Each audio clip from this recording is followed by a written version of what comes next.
মাথা যন্ত্রণা নিয়ে অনেকেই আমাদের চেম্বারে আসেন এবং এসে জিজ্ঞেস করেন যে ডাক্তারবাবু, আমার তো মাথা যন্ত্রণা হচ্ছে, তাহলে আমার কি ব্রেন টিউমার হয়েছে? অবশ্যই নয়।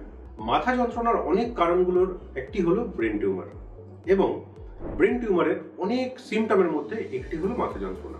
সমীক্ষায় দেখা গেছে যদি 1 লক্ষ লোকের আমরা সিটি স্ক্যান করাই, তার মধ্যে শুধুমাত্র 2 থেকে 5 জনের কিন্তু ব্রেন টিউমার ধরা পড়ে। তাহলে বুঝতেই পারছেন সংখ্যাটা কতটাই কম। সুতরাং অহেতুক চিন্তা করবেন না।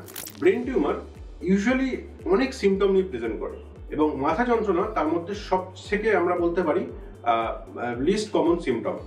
অন্যান্য সিমটম যেমন ব্রেন টিউমারের অনেক হতে পারে যে হাত পা দুর্বল হয়ে যাওয়া, খিঁচুনি হওয়া, এবং কথা বলতে না পারা বা হাঁটা চলার সমস্যা হওয়া, এগুলোও কিন্তু ব্রেন টিউমারের সমস্যা। যদি শুধুমাত্র আপনার মাথা যন্ত্রণা আছে আর আপনি গুগল সার্চ করে দেখছেন যে আপনার ব্রেন টিউমার হয়েছে কিনা, তাহলে আমি অনেকটাই আশ্বস্ত করতে পারবো আপনাকে যে আপনাদের হয়তো ব্রেন টিউমার হয়নি। এর মধ্যে আরেকটা জিনিস অ্যাড করতে চাই যে এই মাথা যন্ত্রণা যদি আপনার 2 থেকে 3 মাসের বেশি হয়, অথবা সকালে ঘুম থেকে উঠলেই মাথাটা ধরে গেল, মাথা যন্ত্রণা হচ্ছে এবং সাথে বমি হচ্ছে, এবং এই মাথা যন্ত্রণার সাথে ধরুন আপনার চোখে দেখতে অসুবিধা হচ্ছে, বা শরীরের একটা দিক পড়ে গেছে, বা কথা বলতে অসুবিধা হচ্ছে, তখন সেই সিমটমটা কিন্তু আপনার ইন্ডিকেট করবে যে হয়তো মাথা যন্ত্রণা থেকেও বড় কিছু রোগ আপনার রয়েছে।